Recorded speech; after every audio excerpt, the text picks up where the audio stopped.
Option trading వచ్చేసి వీటిని derivatives marketing అంటారు. ఇందులో వచ్చేసి కాల్ ఆప్షన్, పుట్ ఆప్షన్ ఉంటుంది. కాల్ ఆప్షన్ అంటే ఏంటి, పుట్ ఆప్షన్ అంటే తెలిసిన వాళ్ళు ఉంటే వాళ్ళు ముందుగా కామెంట్ చేయండి. తెలియని వాళ్ళు ఉంటే కొంత తెలుసుకునే ప్రయత్నం చేయండి. ఇందులో వచ్చి ఆప్షన్ ట్రేడింగ్లో చాలా చాలా లాస్ అయ్యే అవకాశం ఉంటుంది. కాబట్టి కొంచెం తరచుగా జ్ఞానం కలిగిన తర్వాతనే ఆప్షన్ ట్రేడింగ్లో ట్రేడ్ చేయండి. లేదంటే మీరు డైరెక్ట్ వచ్చి కొత్త వాళ్ళు వచ్చి ట్రేడింగ్ చేసి మాత్రము ఇందులో మనము హీరో వాళ్ళం జీరో అవుతాము. ఇది గమనించగలరు ప్రతి ఒక్కరు. కాల్ ఆప్షన్, పుట్ ఆప్షన్ అనేది ఇప్పుడు మార్కెట్ వచ్చేసి కాల్ ఆప్షన్ సైడ్ 100 రూపాయలు ఉంది అనుకుందాం. ప్రీమియం ఏదైనా బ్యాంక్ నిఫ్టీ తీసుకున్నా ప్రైస్ వచ్చేసి 50 రూపాయలు ఉంది అనుకుందాం. అదొక టార్గెట్ ప్రైస్ వచ్చేసి 100 రూపాయలు, అంటే ఇప్పుడు టార్గెట్ వచ్చేసి 50 రూపాయలు ఉంది అనుకుందాం.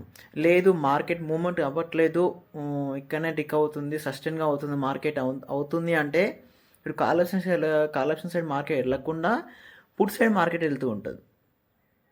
ఇప్పుడు కాల్ ఆప్షన్ సైడ్ ఏమైంది, మార్కెట్ వచ్చేసి దాని ప్రీమియం వచ్చేసి 100 రూపాయలు కదా అనుకుందాం. ఎగ్జాంపుల్ బ్యాంక్ నిఫ్టీ 100 రూపాయలు. ఇప్పుడు 100 రూపాయలది ప్రైస్ టార్గెట్ వచ్చేసి 50 రూపాయలు టార్గెట్, అంటే 150 రూపాయలు టార్గెట్. ఒకవేళ మన మార్కెట్ పోవట్లేదు, సస్టైన్గా అవుతుంది, అక్కడనే మార్కెట్ అప్ డౌన్ అవుతుంది అంటే అప్పుడు మార్కెట్ వచ్చేసి ఏమవుతుంది, పుట్ సైడ్ ఇంప్రూవ్మెంట్ ఉంటుంది మార్కెట్. ఏదైతే కాల్ ఆప్షన్ సైడ్ మూవ్మెంట్ లేకపోతే పుట్ సైడ్ మూవ్మెంట్ ఉంటుంది. ఇందులో అబ్జర్వేషన్ చేయాల్సింది put side, call option side చాలా చాలా అబ్జర్వేషన్ చేస్తూ మార్కెట్ చేయాలి ఇందులో. ఓకే, ఇంకోటి వచ్చేసి పుట్ సైడ్ ఇప్పుడు వచ్చేసి బ్యాంక్ నిఫ్టీలో 100 రూపాయలు ఉందనుకుందాం ప్రైస్ వచ్చేసి ఒకటి, దాని టార్గెట్ వచ్చేసి 150 రూపాయలు అనుకుందాం. ఆ మూమెంట్ ఇస్తుంది. ఇప్పుడు 40 పాయింట్స్ ఇంప్రూవ్మెంట్ ఇచ్చింది, డౌన్ అవుతుంది, వెళ్ళింది, అక్కడనే మార్కెట్ సస్టైన్గా అవుతుందంటే అక్కడనే ఎగ్జిట్ అయిపోవాలి. ఎక్కడైతే బ్రేక్అవుట్ ఉందో మార్కెట్ ఉందో అక్కడనే ఎగ్జిట్ అయిపోవాలి. కాల్ ఆప్షన్ సైడ్ ఇంప్రూవ్మెంట్ ఇస్తుంటుంది, అంటే మార్కెట్ సస్టైన్గా అవుతుంటుంది. ఇప్పుడు కాల్ ఆప్షన్ సైడ్ మూమెంట్ ఇచ్చిందనుకో పుట్ సైడ్ డౌన్ఫాల్ అవుతుంటుంది. లేదు పుట్ సైడ్ ఇంప్రూవ్మెంట్ ఇచ్చిందనుకో కాల్ సైడ్ డౌన్ఫాల్ అవుతుంటుంది. ఇది ఒక్కటి ప్రతి ఒక్కరు గమనించండి.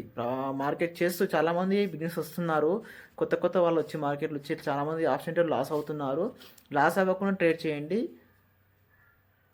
ఇప్పుడు ఇందులో వచ్చేసి 5,000 10,000 పెట్టుకున్న వాళ్ళు వస్తే మాత్రం ఇందులో మనం ₹1 సంపాదించగలమండి. దీంట్లో పూర్తి నేర్చుకున్న తర్వాతనే రండి దీంట్లోకి. వచ్చి ఏదో డబ్బులు పెట్టామా పోయినాయా అని అనుకోకుండా వచ్చిన డబ్బును పోకుండా చూసుకోండి, జీరో అవ్వకండి.